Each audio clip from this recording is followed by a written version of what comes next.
Hoy tenemos el placer de abrir el ciclo de conferencias de este año con Juan Francisco Ferrán. Una propuesta tan sorprendente como el ensayo, arte prehistórico europeo, un arte para ser pensado. Lejos de ver el arte prehistórico como algo simple o meramente decorativo, Juan Francisco nos invita a mirarlo a los ojos, como un lenguaje, como una forma de pensamiento y comunicación profundamente ligadas a las sociedades que lo crean. Pues será una oportunidad para detenernos, reflexionar y aprender a leer las imágenes que miles de años después siguen interpretando. Con Francisco, voy a decir un breve currículum, pues si no daría tiempo para dar la conferencia, puesto que es bastante extenso. El doctor de Historia Antigua y Arqueología, es catedrático de Geografía e Historia en secundaria y también por la docencia se ha dedicado a la actividad investigadora, a escribir de múltiples publicaciones. Es investigador en arte postpaleolítico español y en etnografía en aldeas de montaña de Murcia y Albacete. Es escritor de novelas históricas, por ejemplo, Monterín de los Caballeros, Abdul el Esclavo, también de baladas espirituales, como Días de Murcia, Vídeos con Iris.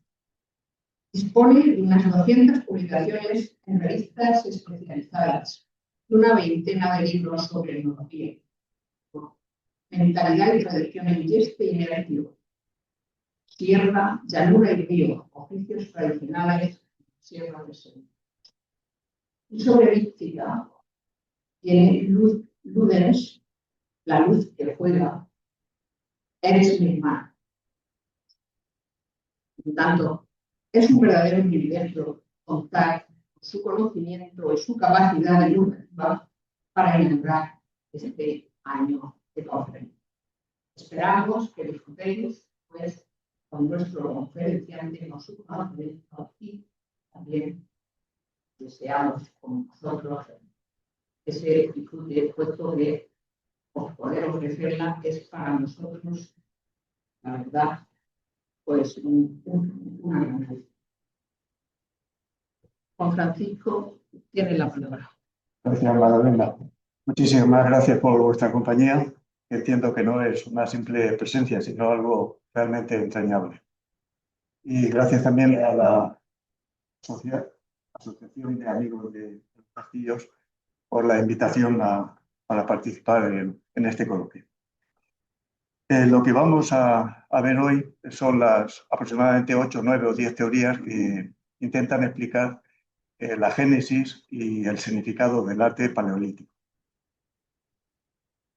Hemos elegido esta imagen intencionadamente de la película del náufrago y del buen Wilson, que es el balón que es, digamos, un alter ego del propio protagonista, porque el balón adquiere vida a través de la sangre, a través de la pintura, desde las entrañas del actor. Y esto nos revela cómo el ser humano, desde su origen, ha intentado ser creador, ha intentado siempre crear imágenes, tanto para... ¿Cómo? ¿No se me oye? Ah, sí. Tanto para remediar su soledad como para aliviar sus miedos atávicos, miedos ancestrales. Por tanto, la imagen para el ser humano es algo fundamental. No somos los únicos que somos capaces de realizar imágenes. En los años 60, 70, hasta ahora, se han realizado algunos experimentos con chimpancés y con gorilas, pasados más próximos. Y los resultados son bastante buenos. Es evidente que ellos no son capaces de confeccionar las pinturas, ni de elaborar los pinceles, ni de fabricar papel. Pero si se les proporcionan esos elementos si son capaces de generar armonía tanto en color como en composición. Y el ejemplo está aquí. Alguna vez incluso se han hecho bromas con expertos de arte y han alabado, pensando que eran obras de arte humanas, han alabado la creación de tanto de Congo como de Brent. Bien, el arte que vamos a analizar no es el arte mesolítico del Levante español, sino un arte mucho más antiguo, de un 25.000 a un 12.000 a.C. aproximadamente. Es el arte del Paleolítico superior, cuando Europa estaba ocupada por una serie de glaciaciones, 4 glaciaciones, la última. Bien, como les decía, hay aproximadamente 8, 9 o 10 teorías que han intentado explicar el arte prehistórico paleolítico. Las primeras intervenciones o los primeros intentos se datan de mediados del siglo XIX. Hay que tener en cuenta que había penuria de medios y bastante desconocimiento. Es decir, son los pioneros y, por tanto, plantean una teoría bastante sencilla, que es la teoría del arte por el arte o el arte como ocio. Estos investigadores, Larte, Piet, Christie, pensaban que el hombre del Paleolítico superior, en la Europa occidental, el hombre primitivo, vivía en unas condiciones muy favorables. Era una idealización del buen salvaje, donde no escaseaba la caza, disponía de muchísimo tiempo libre y además era un individuo, hombre o mujer, que disfrutaba de unas actitudes estupendas para representar y copiar lo que veían en la naturaleza, los animales, la fauna paleolítica. Tanto el arte parietal, pintado o grabado, como el arte mobiliario, por ejemplo, las famosas Venus paleolíticas. Pero estos autores, Larte, Piet, Christie, etcétera, decían era un arte sin significado. ¿Por qué? Porque ellos entendían que el hombre prehistórico, el paleolítico superior, era un personaje con una capacidad intelectual bastante reducida, no disponían de pensamientos religiosos ni de pensamientos mágicos y, por supuesto, eran incapaces de mostrar o de plasmar y reflejar alegorías o simbolismos a través de la pintura. En consecuencia, era un arte puramente ornamental, para decorar el interior de las grutas donde ellos vivían y sin más artificio ni más interés, porque era una copia pura y dura de los paisajes y de la fauna. Incluso autores como Luque decían, él estuvo estudiando los dibujos infantiles y comentaba, los convencionalismos que utiliza el Paleolítico superior son juegos infantiles, no tiene más mérito. El exceso o la radicalización de esta teoría llega con Mortillet, quien dice lo siguiente: él niega toda trascendencia al espíritu humano del Paleolítico.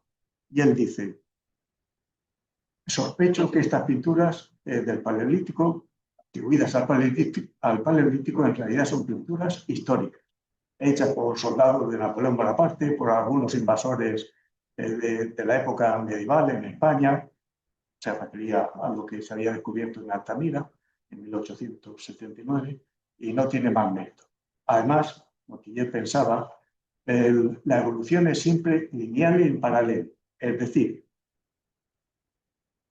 bueno, esta es la obra de Mortillet.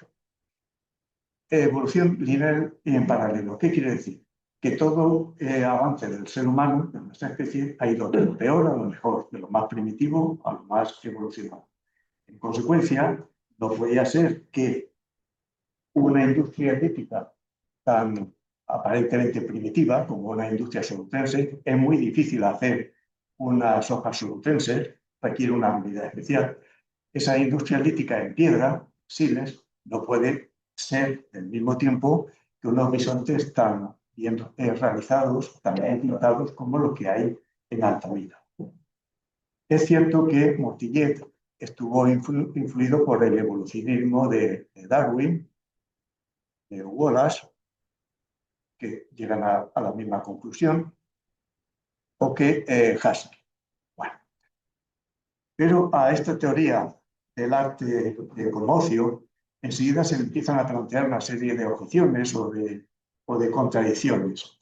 Y los críticos comienzan a decir, curiosamente, las pinturas prehistóricas del Paleolítico aparecen en los lugares más oscuros, más recónditos e incluso más peligrosos de las cuevas. En consecuencia, no parece que sea un arte para decorar las grutas, un arte para grandes comunidades, un arte para ser contemplado estéticamente y para disfrutar y gozar de él, sino que todo sugiere que estamos ante un arte que está destinado a los neófitos, a aquellos jóvenes que van a ser cazadores y que necesitan, a través de una serie de ceremonias, integrarse en la comunidad, en el clan, en el grupo. Bueno, a ver si eso queda. Sí. El cambio de percepción hacia el arte paleolítico, hacia lo positivo y hacia los artistas, comienza por tres factores, que son el descubrimiento de nuevas pinturas rupestres en Francia.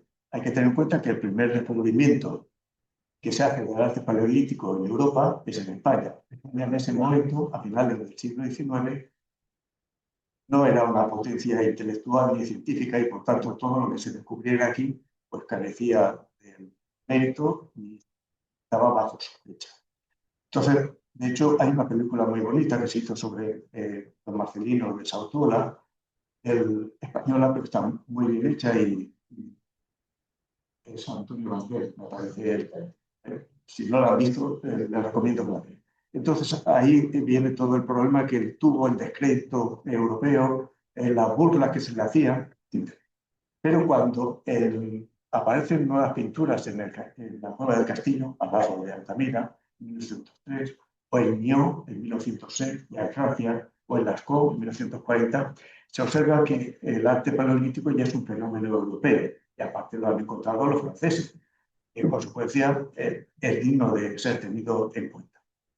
Bien, ese es el primer factor que rompe con una visión pesimista o retrógrada del ser humano del Paleolítico. El segundo factor son las excavaciones arqueológicas. Entonces se comienza a ver, cuando se excavan las rutas, que los estratos en los cuales aparece la industria lítica, da igual sonrense, grantiense, madrilense, coinciden con los niveles en los cuales se encuentran en las pinturas rupestres. Es más, se encontraban salas dentro de las grutas con pinturas y con industria lítica que estaban selladas no desde hacía siglos, sino desde hacía milenios. Estaban selladas de forma natural, se había cerrado la entrada y ahí no había entrado nadie, ni un soldado de Napoleón, ni un musulmán, ni gente ociosa, ni gitanos, ni gente maleante que se había refugiado. Ese sellado garantizaba que las pinturas correspondían con la industria paleolítica. Bien, el segundo factor que anima al cambio de percepción del arte y de los artistas paleolíticos, curiosamente viene de algo negativo, del imperialismo y del colonialismo europeo en Europa y en África y en Australia. Porque los militares, los diplomáticos, los comerciantes, empiezan a entrar en contacto con una serie de pueblos, los sano-bostimanos, los aborígenes australianos, que viven en un estadio paleolítico. Son cazadores y recolectores. Lógicamente no escriben nada, absolutamente nada, pero tienen una importante tradición oral y además pintan en las paredes de las cuevas. Entonces, esta es la imagen que tienen abajo a la derecha, en gris, es un ejemplo de la esclavización que sufrieron tanto los bostimanos como los aborígenes, encadenados, encarcelados por delincuentes. Estaban ocupando, lógicamente, tierras ricas en oro, en diamantes, en metales que importaban al proceso de la Segunda Revolución industrial europea. En consecuencia, era un estorbo. De hecho, ni se le permitía cazar ni abastecerse de agua. Pero dentro de estos europeos había gente con cierta sensibilidad y perdón, algunos de ellos comienzan a hablar con aborígenes, con los orquimanos, y empiezan a preguntarles por sus mitos, sus tradiciones, sus costumbres, y ¿por qué no? ¿Por qué pintan ustedes en las paredes? Y ellos comienzan a hablar y a contar. Con esto llegamos al espinoso asunto de las analogías etnográficas, porque estos investigadores del colonialismo dicen, bueno, si sabemos por qué pintan estos primitivos actuales, podemos deducir por qué pintaban nuestros antepasados en el Paleolítico Superior. Porque hemos de deducir que si todos son cazadores y recolectores y llevan una vida primitiva, actuarán, pensarán y sentirán de la misma manera. Bueno, por tanto, este sería el segundo factor, el tercero, que va a contribuir a cambiar la percepción del arte paleolítico. Hay traducciones en español, un libro muy bonito, La niña que creó las estrellas, sobre mitos y tradiciones de los bosquimanos. Y otro de Annelies Leffler sobre los aborígenes australianos. Están en español. Bien, la tercera o cuarta influencia sobre el cambio de percepción viene curiosamente de la antropología y viene desde tres raíces. Hay una teoría, la del animismo, inaugurada por Tyler, donde este hombre decía, bueno, los pueblos primitivos están convencidos y creen fervientemente que cualquier elemento del paisaje, una fuente, un río, una roca, una montaña, lago, cualquier objeto de la vida cotidiana, ya sea un utensilio, un arma, y cualquier ser, una planta, un animal, dispone de un espíritu que anida en él. Entonces sería posible pensar que los hombres del Paleolítico Superior lo que hacían era pintar aquellos espíritus que animaban a esos objetos o a esos seres. Bueno, esa sería una de las teorías. La segunda es la del totemismo, iniciada por Magdalena, pero desarrollada por Durkheim. Y Durkheim decía, bueno, más que espíritus, lo que debemos hablar es del tótem, del antepasado o del ancestro común del grupo humano. Este tótem, nuestros ancestros, habían creado el cosmos, habían originado la especie humana, habían fundado los clanes y de alguna forma eran benefactores y protectores de los linajes humanos. En consecuencia, los artistas del Paleolítico Superior seguramente lo que pintaban eran al tótem o a los ancestros primitivos. Y la tercera influencia de la antropología es la de Fraser, con la famosa teoría de la magia simpática y la magia homeopática. Ahora hablaremos de ella. A estas teorías del animismo y del totemismo le surgen también una serie de objeciones. Por ejemplo, Fraser es una auténtica amalgama, un caos de representación. Y entonces los investigadores dijeron, bueno, aquí no parece que haya un único tótem, esto es un galimatías. No parece que la teoría del totemismo se pueda aplicar a muchas cuevas francesas. Segunda objeción. En realidad, el bestiario, el número de animales que aparecen durante el Paleolítico Superior es muy reducido. Rinocerontes, bisontes, toros, caballos, ciervos, mamuts, leonas y osos, un poquito más. Y dice poco más. En consecuencia, cabría pensar que no había suficientes animales tótem para los cientos de clanes humanos que se supone que existían en el Paleolítico Superior. La tercera objeción que se plantea en esta teoría del animismo era la de los signos astrales. ¿Qué demonios hacer con ellos? ¿Eran alegorías de un tótem o realmente significaban otra cosa? Por ello, se va a desarrollar una teoría muy interesante, la de la magia de la caza y de la fecundidad. Es Son más famosos Braille y Hugo Obermaier, francés y un alemán, y amigos, y a pesar de que les pilla la guerra, la Primera Guerra Mundial, etc. Pero en realidad lo importante es el pionero, que generalmente suele pasar desapercibidos en la historia de la investigación. Aquí tenemos a Salmón Renac. Este hombre plantea dos cosas fundamentales que van a cambiar esa percepción sobre el ser humano del Paleolítico. Primero, es esencial o son esenciales las creencias religiosas para motivar el nacimiento del arte prehistórico europeo. Porque el arte tiene unos valores y significados trascendentes. No es una copia de la naturaleza ni un divertimento. Y segundo, no, el hombre está dotado de espiritualidad. No es una bestia infame que solo se dedica a cazar, a comer y poco más.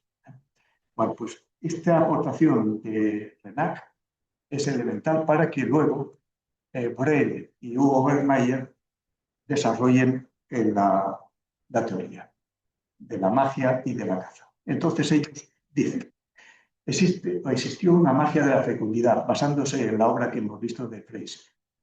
Una magia de la fecundidad. Si yo soy capaz de pintar escenas de cópulas de animales, hembras preñadas o mujeres embarazadas, por esa magia de la homeopática, de lo semejante, conseguiré que los animales se reproduzcan y que mi clan pueda sobrevivir. Y conseguiré también que las mujeres de mi clan sean capaces de ser muy fecundas, tener muchos hijos y mantener la especie. Esa es la magia de la fecundidad. La magia de la caza significaba lo siguiente, es la magia simpática o de contacto de Fraser. Viene a decir, si yo, estos son dos obras de Breil y de Obermaier, aquí tendríamos un ejemplo de magia de la fecundidad, la famosa Venus, la de Willendorf, en Austria, muy antigua, 25.000 años, es una cronología muy alta. O una de las supuestas yeguas preñadas en La Pileta, en Málaga, del sur utrense. Bien. La magia de la caza. Si yo pinto un animal simbólicamente, lo performo con una serie de golpes de lanza, o le pinto una serie de circulitos o de puntos que indican dominio, o una serie de flechas o de signos fálicos que atraviesan el animal, estoy seguro que cuando yo salga en una partida de caza, obtendré esos animales, porque ya hay un contacto. Y ese contacto, según la magia simpática de Fraser, se mantiene a pesar de la distancia y del tiempo transcurrido. Bien. Lo importante de esta teoría es que por primera vez las cuevas ya no se consideran simplemente un espacio doméstico donde más o menos se mal vivía o bien vivía, ni tampoco un lugar donde una carnicería donde despedazar las piezas de caza. Eran santuarios. Y esto sí es una aportación muy importante de Breil y de Obermaier.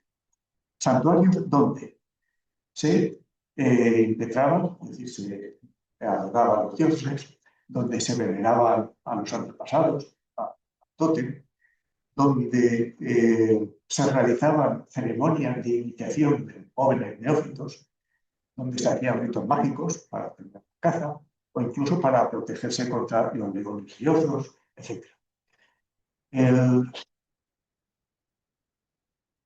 Como toda teoría, vemos antes algunas imágenes. Las grutas francesas son espectaculares desde el punto de vista estético, geológico, y llamaban la atención. Por tanto, son auténticas catedrales en piedra, no hechas lógicamente por el ser humano, pero sí reconvertidas mentalmente en centros sagrados. Tienen ahí Mardasil, Sobet, Lascaux. Bueno, bien, pero había objeciones también, lógicamente. Primera objeción. No hay ni una sola escena de caza en el arte paleolítico superior europeo. Ninguna.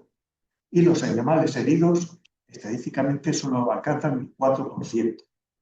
Luego, hembras preñadas y escenas de cópulas son casos dudosos que admiten mucha discusión, pero también, aunque fueran ciertos, no fueran verdaderos, son exiguos en número.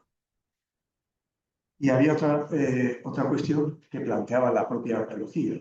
En las excavaciones arqueológicas que se hacían dentro de las grutas, las osamentas encontradas de animales no siempre correspondían con las figuras pintadas. Es decir, que lo que se cazaba no necesariamente se pinta. Bueno, pues entonces, a mediados del siglo XX, para tratar de completar lo que bien habían hecho los arqueólogos de la magia de la caza y de la fecundidad, surge el estructuralismo. Y no surge por un arqueólogo, sino por un historiador del arte. Este hombre, Max Raff. Este hombre destaca dos cosas fundamentales, y son: primero, los animales no son elementos aislados, sino que constituyen escena. Era la primera vez en la historiografía que se planteaba esa posición de la secuencia de animales como una escena, como un cómic. Y segunda idea, la distribución de los animales dentro de un panel rocoso no es caótica, sino que obedece a un programa iconográfico, perfectamente reflexionado, perfectamente meditado. Es como en una crucifixión: está Cristo, está San Juan, María, los soldados, los pinos, los judíos, María Magdalena, etc. Es decir, que cada figura tiene su importancia y su estructura.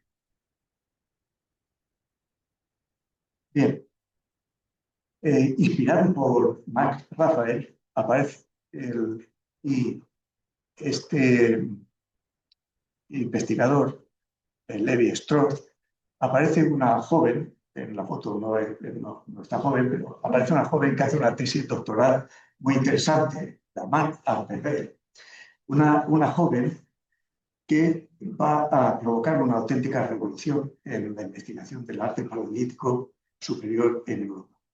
Y ella comienza con su maestro, con el que le va a dirigir la tesis, que ahora veremos quién es, el Lenoir Murad, va a destacar la enorme importancia de los animales en la mentalidad del hombre del Paleolítico y las poquitas veces que aparece el ser humano en este arte. Y si lo hace es de forma caricaturizada, esquemática, casi oculta, como si hubiera un miedo, efectivamente, a que la figura del ser humano fuera afectada por algún rito mágico o incluso por respeto a la enorme trascendencia que le concedían a los seres vivos, a los animales, a la fauna que les mantenía.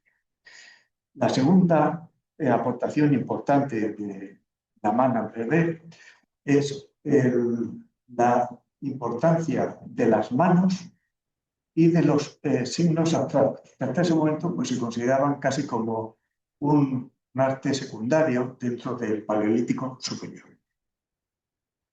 Ella, como Max Rafael, habló también de programas estructurados iconográficos y dijo que la distribución de los animales estaba meditada, nunca era azarosa, pintó aquí porque me place, y que la combinación de animales, toros con caballos, por ejemplo, o mamut con ciervos, estaba también planificada, nunca era fortuita. Ella habló de dos tipos de santuarios: los santuarios exteriores dentro de una gruta, que sería hasta donde llegaba la luz. No la luz solar directa, pero sí la luminosidad de la mañana. Esos santuarios tenían unos grabados muy profundos y ahí había sobre todo bisontes, toros, caballos y representaciones humanas, pero nunca signos abstractos ni antropomórficos. Estadísticamente llegó a 30. Y los santuarios interiores, con grabados mucho más finos, menos penetrantes en la roca, ahí sí había signos abstractos y antropomórficos. Bueno, para ella, las causas del arte paleolítico, y coincidía con Renac, aquel que hemos visto de la teoría de la magia y de la fecundidad, era el pensamiento mágico y el pensamiento religioso. Eran dos elementos esenciales en la mente humana. Y luego dijo algo, o escribió algo importante. Los seres humanos del Paleolítico narraban mitos, contaban sus historias. A lo largo, en las noches de frío, de calor, daba igual, en torno al fuego, la gente cuenta sus historias, campamentos de los scouts, hasta incluso las reuniones familiares. Todo cuenta historias de los abuelos, estos, o de seres imaginarios, cuentos famosos, de los hermanos Grimm, de quien sea, que tienen muchas raíces neolíticas y si no, paleolíticas. Bien, y otra cosa interesante, ella dijo, es posible que lo que estén contando sean alegorías de alianzas matrimoniales de grupos exógenos. Es decir, que cuando se encuentran dos grupos, intercambian información y entonces aparecen esas combinaciones permanentes de animales, bisontes con caballos, por ejemplo. Son asociaciones binarias que se mantuvieron durante miles de años. Su director de tesis, bueno, Herbert King, influyó también en la mano Perez y en el modo de pensar y en el modo de plantear la hipótesis de Tao, la teoría. Pero su director de tesis, lógicamente, bebió de la mano Pérez y él desarrolló la teoría. A veces se contradecían, se peleaban, decían, no, esto significa esto, no, es lo contrario. Pero bueno, los dos eran estructuralistas. Y él llegó a la conclusión de que el significado de los animales dependía de tres cosas. Primero, de dónde se ubicaba ese animal. No era lo mismo que un toro fuera pintado en la entrada que en las entrañas profundas de la cueva. Segunda razón, el significado dependía de la combinación de animales. Y tercera razón, el significado de un animal dependía de su asociación o no con determinados signos. Él estuvo en decenas de cuevas francesas, españolas, y estadísticamente demostró, por ejemplo, que los caballos se asociaban con puntos o con signos fálicos, con bastones, entendidos como líneas verticales, líneas horizontales. Mientras que los toros generalmente se asociaban a curvas, a círculos, triángulos o cuadrados. Vale. Y él observó, dice, por lo que me dice la estadística y por el estudio que he realizado, observo que este código, este lenguaje, o sea, ese término, en realidad se mantiene durante 20.000 o 30.000 años sin apenas variaciones. ¿Vale? Y igual que su discípula, la Manan Pérez, dice, efectivamente, aunque sea un estructuralista, la religión y la magia fueron fundamentales para el origen del arte de Cristo. Y una cosa original suya, y bien planteada, es que clasificó los animales en 5 tipos, por letras. Animales de tipo A. Para el de Rembrandt sería el principio masculino. ¿Qué animal es? El caballo, fundamentalmente. ¿Dónde se encontraban los caballos? En los inicios de las rutas o bien en las galerías de comunicación entre una sala y otra. Era donde solían aparecer. Y estos animales de tipo A siempre rodeaban animales de tipo B. Animales de tipo B eran el principio femenino. Y en este caso, a diferencia de nuestra cultura presente actual, serían toros y los bisontes. Serían animales femeninos. ¿Dónde se encontraban? En los paneles principales, conservados, y centrales de las cuevas, y siempre rodeados de animales de tipo A. Animales de tipo C eran lo que él llamaba animales periféricos o complementarios. ¿Dónde aparecían? Pues alrededor del A y del B, o bien en divertículos de las grutas, en nichos, en galerías secundarias y poco importantes, etc. ¿Qué animales eran estos? Pues casi todos los que tenían grandes cornamentas y defensas. Mamut, rinoceronte, ciervos, renos, etc. Cabras monteses. Luego estaban los animales de tipo D, que eran los peligrosos, sobre todo osos y leones. ¿Por qué eran peligrosos? Porque compartían en los mismos refugios, cuevas. Entonces había que echarlos a tachazo limpio o como fuera. con bajas o sin bajas, pero había que echarlos de ahí, competían, porque los osos invernaban y las leonas se refugiaban y los leones se refugiaban.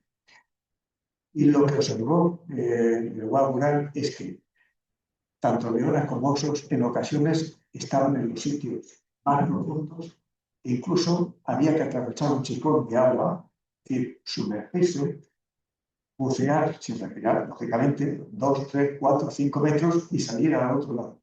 Entonces ahí se pintaba. ¿Qué significa eso? Seguramente era un rito de iniciación. Aquel joven que logra atravesar 5 metros de agua y sin respirar y sale y contempla el león o el oso, dice ser un gran cazador de nuestro tiempo. Luego, animales, seres de tipo E, eran los animales imposibles, híbridos, seres extraños, y los antropomorfos, es decir, seres humanos con rasgos de animales, con máscaras de bisonte, con cuernos de reno, ojos de lechuza, cola de caballo, genitales de león, zarpas de oso, etc. Era una extraña combinación. ¿Vale?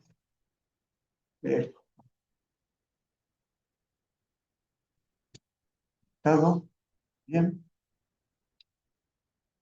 Cualquier teoría, y esto es habitual y común, pues lógicamente tiene sus detractores y sus críticas. Aunque en el estructuralismo fueron matizadas. Aquí tenemos a Peter Acu y a Rosenfeld. Ellos decían, bueno, los estructuralistas lo que han hecho es fijarse mucho en la distribución de los animales dentro de las rutas y en la combinación de los animales. Pero no han observado estadísticamente ni el tamaño de los animales, ni el color, ni el número de veces que aparece, ni el grado de acabado. Es decir, no siempre los hombres del Paleolítico terminaban toda la silueta, sino que la dejaban a medio, no sabemos bien por qué. Bien. La siguiente crítica o matización viene de un matrimonio de George y Susan Sauvé. Matrimonio, ella era filóloga, no era actora como su esposo. Entonces, ellos vieron dos cosas muy interesantes. Vamos a ver, el trabajo que han hecho los estructuralistas está muy bien, porque han visitado decenas de pueblos. Pero en nuestra época, en los 80, ya disponemos de métodos informáticos que en los 60 y 70 no existían. Y por tanto, hemos percibido asociaciones que en el cual lugar no había captado. Y hemos observado que no es lo mismo un bestiario del macizo central francés que de los Pirineos franceses que de la Cordillera Cantábrica española. Hay variaciones. Y también hemos observado que hay diferencias de bestiarios, de animales, según la cronología. No es lo mismo las representaciones de animales en el aurignaciense, en el sorcense o en el magdalenense, el periodo más cercano a nosotros. Y otra cosa importantísima. ¿Y si, planteaban los obreros, y si los intercambios culturales fueron importantes? Y entonces las variaciones las introdujeron matrimonios entre distintos clanes. Era una posibilidad. Nosotros en España, no en el arte paleolítico, eso no lo he estudiado, pero sí en el arte levantino español, sí hemos observado lo siguiente. Voy a avanzar un poco para que vean una imagen. Lo volvemos. Aquí. Fíjense. Este es un motivo que en el arte levantino español, estamos en el Mesolítico, no tan antiguo como el magdalenense. Es un motivo que se repite en un radio de 250 kilómetros aproximadamente. El origen está aquí, en la cueva de la vieja, la mujer, un supuesto grupo o jefe de clan que corre o vuela sobre todos reconvertidos. El motivo se repite aquí, en la cueva de la Araya, en Valencia, que está a unos 60 kilómetros de la Vía. El motivo se repite en Miratera, Albacete, que está a unos 90 kilómetros. Se repite en Moratalla y en el Nerja, que está a otros 70 kilómetros. De forma que Burla-Burlando hace entre 220 y 250 kilómetros de distancia. Esto quiere decir que el motivo principal, decimos el principal porque está mal desarrollado, se irradió, se difundió a través de rutas de caza, de contactos entre grupos humanos, y que fue a través del relato, ¿verdad?, de las narraciones, se fue transmitiendo de boca en boca y de tribu en tribu. Bueno, volvemos a lo que estaba. A ver, la pata, y vamos a entrar. Esto, manazas. Todo esto no lo vamos a ver, esto es para otra conferencia.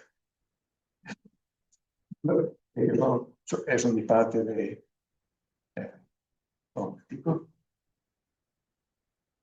Está muy bien. Aquí.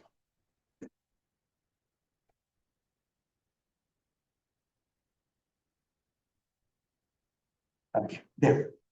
La última que habían visto ustedes era esta, sí, esta, Susana Solé.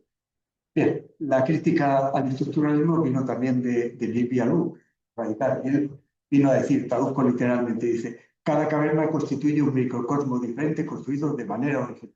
Es decir, que cada grupo humano pintaba lo que le venía en gana y mejor le convenía.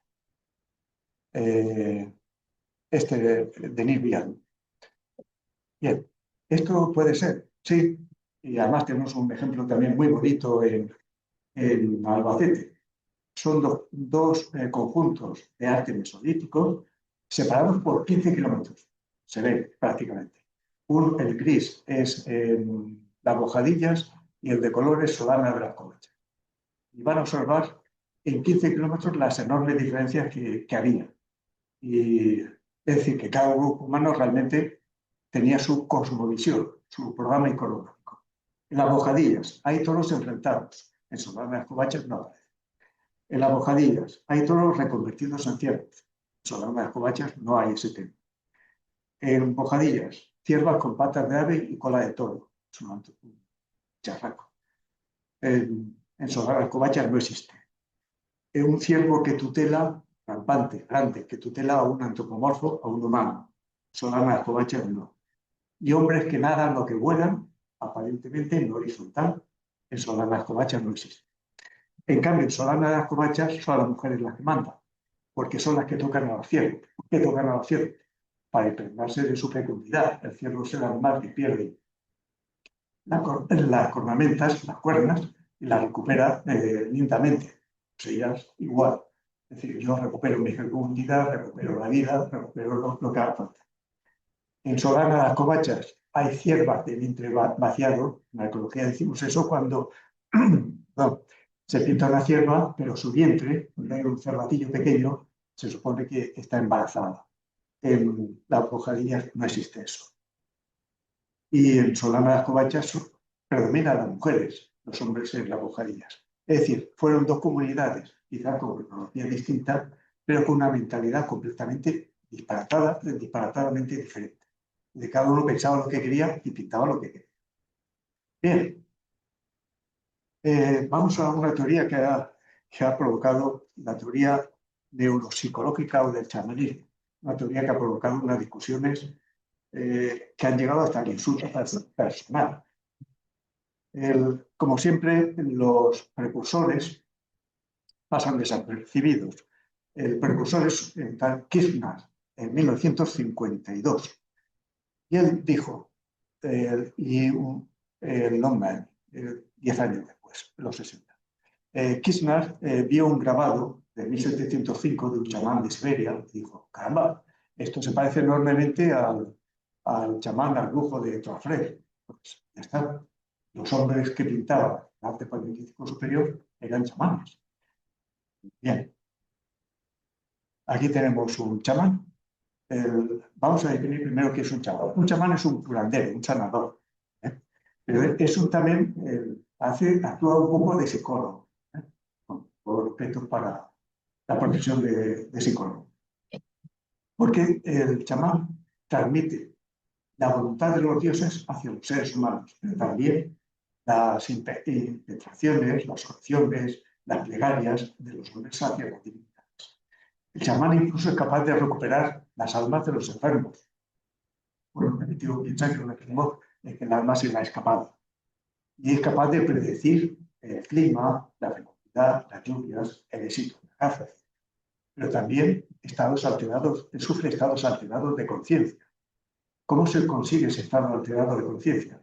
Por métodos físicos. Por ejemplo, lo que está haciendo este chamán siberiano, que es la danza, el sonido rítmico, el agotamiento físico. En otras ocasiones es el ayuno y la reclusión en chozas, con cuevas, a oscuras y sin contacto con nadie. Pero también funcionan los factores químicos. La ingestión de plantas alucinógenas o de hongos psicotrópicos generan visiones. Le pongo dos ejemplos y lo van a entender perfectamente. Cuenta Jenofonte en su análisis la retirada de los 10.000 griegos que habían ido a auxiliar a un candidato al puesto de rey de reyes de Persia, que en la retirada los soplitas griegos entraron en una aldea que sus habitantes habían huido despavoridos y estaban abandonados. Iban hambrientos.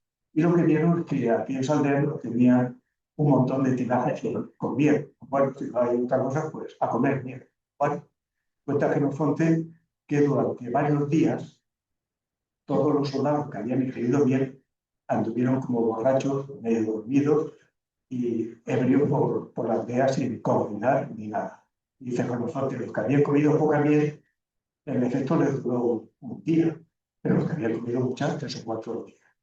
¿Qué había sucedido? Que esa gente había recolectado miel de plantas con efectos narcóticos, y las abejas a ellas no les afectan, pero a los humanos sí.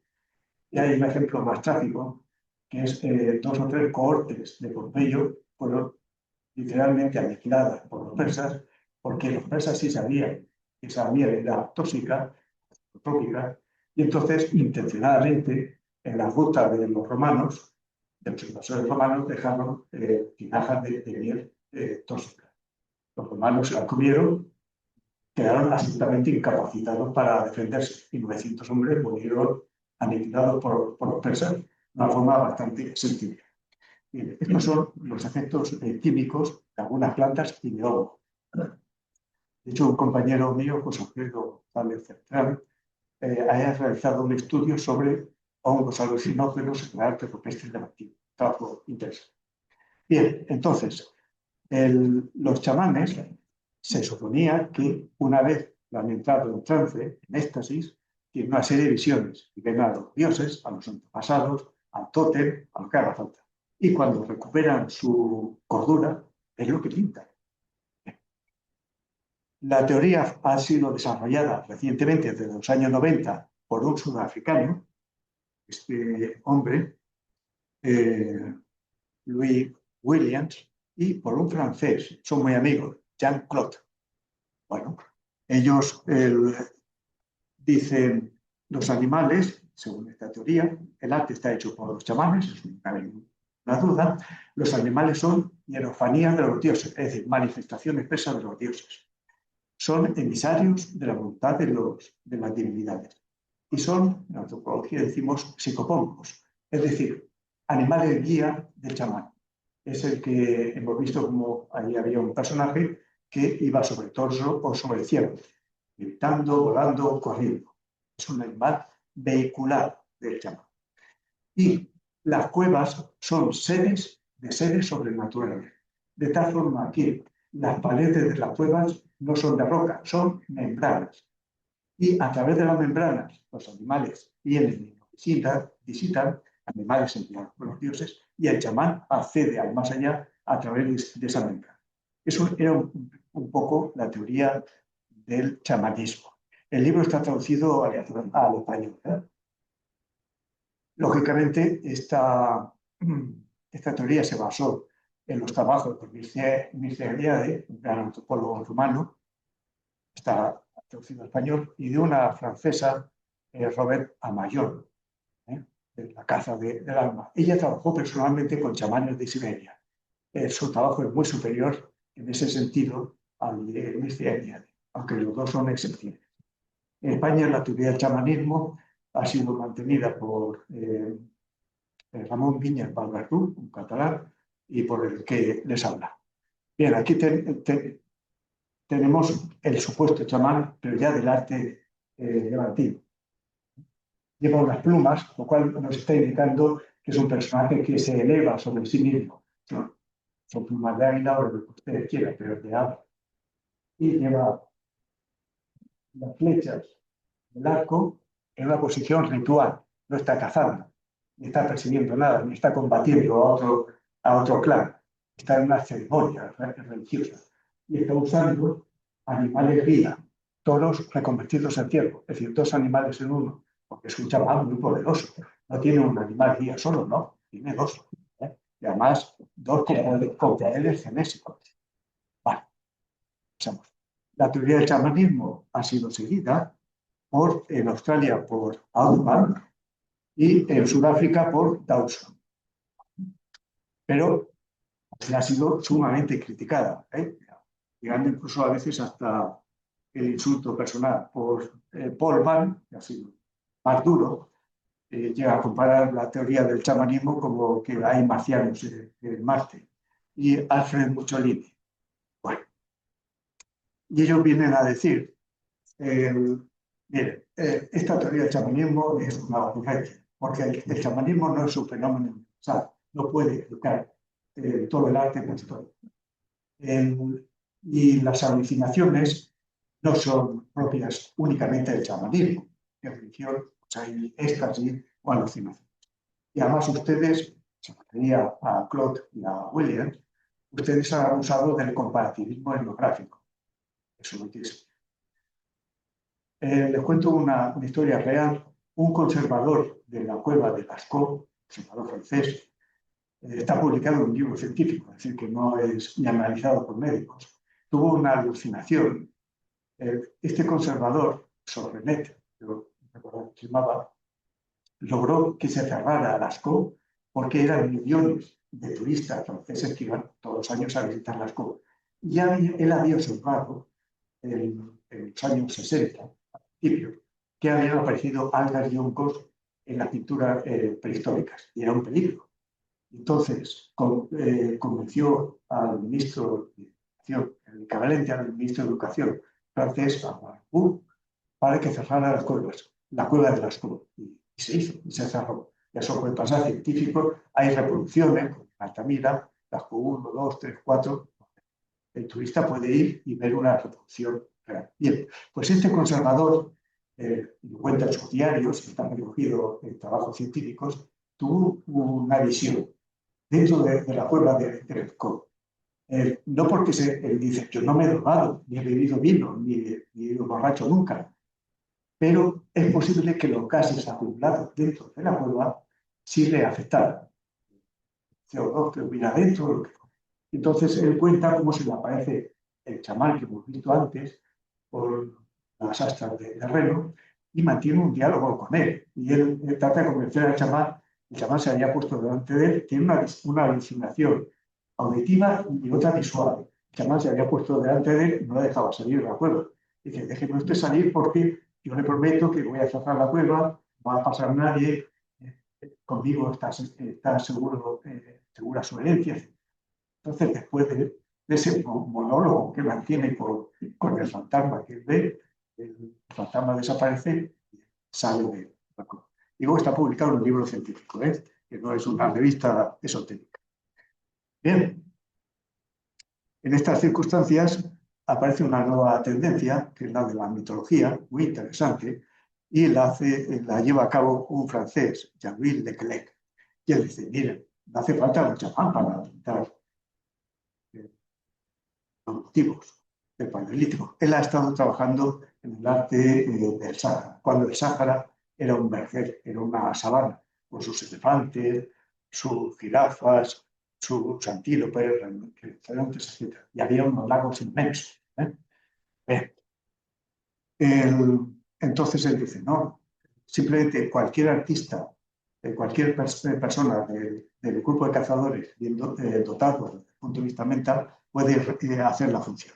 Y entonces, ¿qué es lo que se representa? Los mitos, fundamentalmente. Y la obra creadora de los dioses, la memoria de las hazañas y andanzas de los héroes primordiales, las historias de los ancestros, etc. Lekelek estuvo entrevistando a los Tuareg y recogió una leyenda de Amerolki. Amerolki, según los Tuareg, era un gigante que copulaba con los grandes animales de antes y de rinoceronte, cosas que los Tuareg no habían visto. Pero bueno, que copulaba con grandes. Y entonces, curiosamente, Lekelek encontró un bicharraco, este personaje, que podría coincidir con Amerolki, sí o no, pero existía ese mito. Y es posible que los tuaregs lo hubieran mantenido durante siglos, milenios, desde el 8000 a.C., 6000 a.C., cuando todavía el Sáhara tenía vida. Otro investigador que ha trabajado en el Sáhara es Henri Lot, que tiene publicadas cosas en español. Bien. Y la teoría, si Lekelek trabaja en el Sáhara, Solomon ha trabajado en Sudáfrica. Entonces ella dice, bien, las pinturas evocan los mitos de la creación, ante las pinturas se celebran ceremonias, danzas, cánticos, recitaciones del mito de los ancestros, y con las pinturas se invocan a los antepasados. Vale, esta teoría es muy interesante, muy bonita, y bien. Ha sido seguida por Marcel Ott en Francia y por Tosello en Italia. Bien. Y vamos concluyendo. Recientemente, Rednikov estuvo trabajando sobre la sonoridad de algunos paneles de las cuevas, de las grutas. Si ustedes entran en una cueva, primero permanecen ahí un tiempo, sin artilugio moderno, sin linterna y sin nada. Primero es la sensación de aislamiento, el silencio y la oscuridad, lógicamente. Y luego, pues, el goteo de las escalatitas, algunos sonidos, corrientes de aire. De hecho, el que tuvo la visión en Lascaux, él decía que percibía en los oídos una leve corriente de aire. Bueno, entonces, Rednikov, y en España ha desarrollado esta teoría, Margarita Díez Andreu, afirman lo siguiente: los paneles rocosos con mayor sonoridad y capacidad de reverberación son los paneles que usaban los hombres del Paleolítico Superior, y está demostrado estadísticamente. Es más, los mejores paneles estaban dedicados a los caballos y los paneles con peor reverberación a los felinos, a los enemigos de los humanos. Bien, el tema de la luz es también otro tema muy interesante en el estudio de las grutas, y lo ha desarrollado un holandés, Mark Grunen, creo que se pronuncia así. Y él viene a decir, si proyectamos luces y focos focos o antorchas a determinadas formas de estalactitas y de estalagmitas, obtendremos vida en la roca. Y él se basó especialmente en un caso paradigmático, que es el bisonte del Castillo, de la cueva del Castillo. Es una estalagmita que de forma natural ya tenía la forma de un bisonte. Pero los hombres del Paleolítico Superior, del Magdaleniense, la retocaron un poquito y la pintaron, de tal forma que llegaron a confeccionar un bisonte más realista. No solamente eso, sino que si proyectas un poco de luz en el conveniente, el bisonte se proyecta en la bóveda y adquiere vida. Entonces se manifiesta ante los neófitos, ante los cazadores, y la gruta se convierte en una arquitectura viva, espectacular, y además con movimiento. Según desplaza la luz, pues el animal también se mueve y se se manifieste, más si vas colocado. Esta teoría, esta perspectiva, ha sido desarrollada en España por San Ciprián Torti, en Andalucía, y por una jovencísima investigadora, Medina Alcaide. Aquí están haciendo sus mediciones, experimentos, etc. Recientemente, y es otra teoría, es el tema del paisaje. Acaba de ser publicado un libro de Vicente Abrino García Mansilla. Y él viene a decir, miren, los signos abstractos yo he conseguido aplicar a la provincia de Cádiz lo siguiente. Son mapas cartográficos con sus rutas e incluso topografías de algunas de las zonas. Son ilustraciones de su libro. El sistema de sierras sur de España, provincia de Cádiz, Gibraltar, aparentemente coinciden con estos óvalos y estas líneas de punteados de la cueva de la Estrella, en Cádiz. Bueno, es una opción. Y luego en la Pileta, en Málaga, algunos signos abstractos, él los identifica con una topografía actual de la cueva. Bueno, son hipótesis de trabajo que merecen su respeto y su análisis. En España, curiosamente, no dentro de la cueva, sino porque a veces lo importante es qué ves tú desde la cueva hacia afuera. Entonces, estas chicas, Sara Peiré y Inés Domingo Sanz, han realizado estudios sobre el control visual de la boca de la cueva hacia el paisaje, qué manchas de agua controlas, de fuentes, qué materias primas también dominas, qué vías de comunicación controlas. Y, sobre todo, en Alicante se está haciendo mucho con el arte temático, el arte, ahora el caso, algunas de las cuevas han sido seleccionadas porque están orientadas, y pinturas también están orientadas hacia el orto y el ocaso del sol. Y coincide, sobre todo en los equinoccios, otoño y el de primavera. Bien, y la última teoría es la de la astronomía.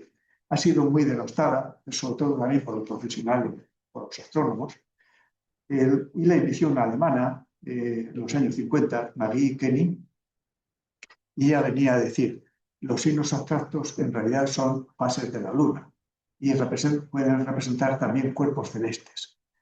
Aquí, en español, creo, yo no he encontrado nada. Está todo en alemán. El alemán. Bien, ella venía a decir que los animales acéfalos, descabezados, sin ojos o sin defensas, representan la luna nueva, es decir, la oscuridad. Es una alegoría.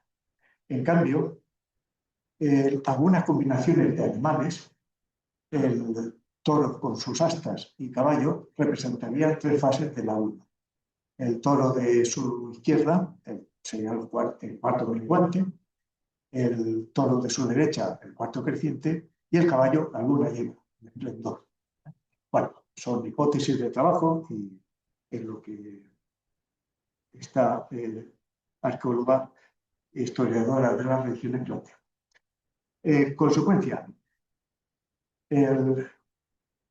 todas las teorías son válidas, desde la primera y más primitiva hasta las más recientes, porque muchas de ellas se imbrican y se interrelacionan. Y todo depende también del contexto en el cual se encuentre la cueva, la pintura en concreto y otra cosa muy importante, de lo que haya leído o de lo que haya vivido el investigador o la investigadora, lógicamente. Nosotros somos hijos de nuestras lecturas o de nuestra tradición oral, que viene a ser oral, viene a ser lo mismo, porque tan importante es el patrimonio heredado boca en boca como el patrimonio heredado a través de páginas o de pantallas. Pues muchas gracias por todo. Espero que os haya...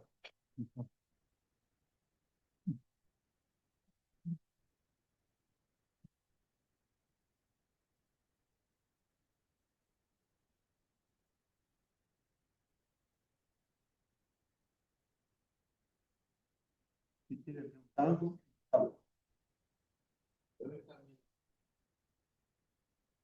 Sí, sí, está bien planteada la pregunta. De hecho, los arqueólogos entendemos que las pinturas, tanto del arte paleolíticos como del arte mesolítico o incluso del esquemático, están hechas para instruir. No tenían papeles, no tenían ordenadores, no tenían nada, salvo la palabra y la imagen. La imagen está sacralizada, es importantísima. Entonces, de hecho, en Andalucía, algunas arqueólogas han detectado que ciertas estaciones, llamamos estaciones abrigo, ciertas tacoachas, delante de ellas, de forma natural, hay como una especie de hemiciclo, rocas, donde se supone que ahí se sentaban y el sabio, el anciano, el blanco, humano, instruía a los lógicos o a los miembros del grupo, y decía, mira, esto significa esto, porque esto significa otra cosa. Finalmente, era para enseñar.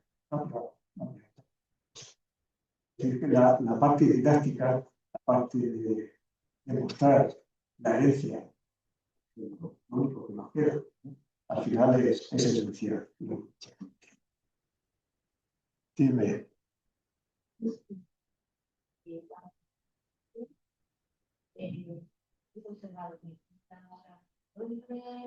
Ah, ya, sí. Sí,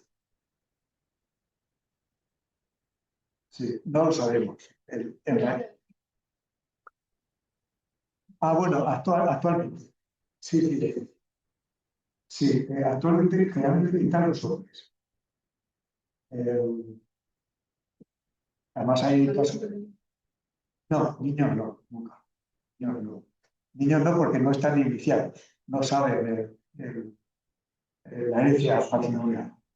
Y además se lo toma muy en serio. De hecho, un investigador español, Antonio Beltrán, ya murió, más sabía antes mesolítico, ¿vale? Fue a Australia, entrevistó a algunos indígenas aborígenes y le informaron tanto lo que pintaban, que significaban cosas. Y a los pocos meses el informante apareció muerto. Es decir, lo habían matado sus propios miembros de la tribu, del clan, porque se había debido a revelar a un mundo occidental lo que era secreto, lo que era patrimonial, lo que no debía ser conocido. De hecho, incluso muchos antropólogos de Estados Unidos, cuando identificaban a los Sioux o a los Apaches, etcétera, y preguntaban por ceremonias, bueno, represéntenos ustedes, hay un caso genial, represéntenos ustedes en vivo y en directo para que lo grabemos, filmemos, la ceremonia de tal cosa. O sea, hacían al revés. Es decir, le ponían la ceremonia, pero al revés, porque no podía interpelar todo el contenido real y completo de esa ceremonia. Y luego los antropólogos decían, nos ha tomado el pelo.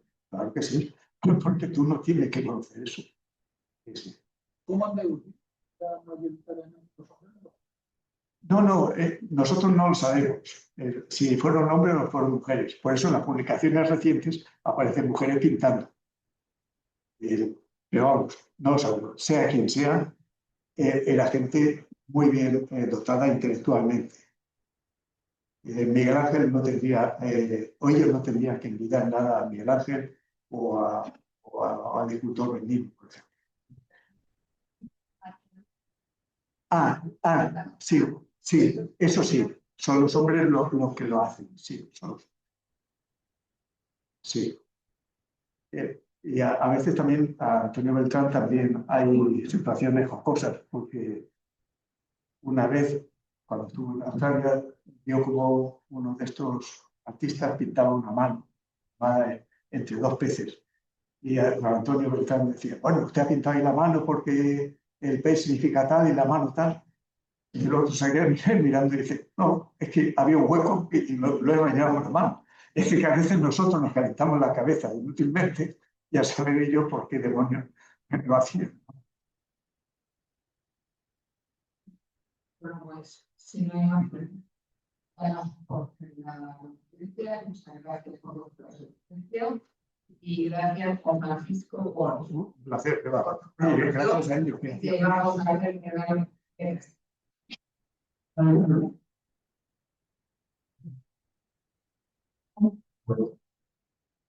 Sí, pero venga, yo te lo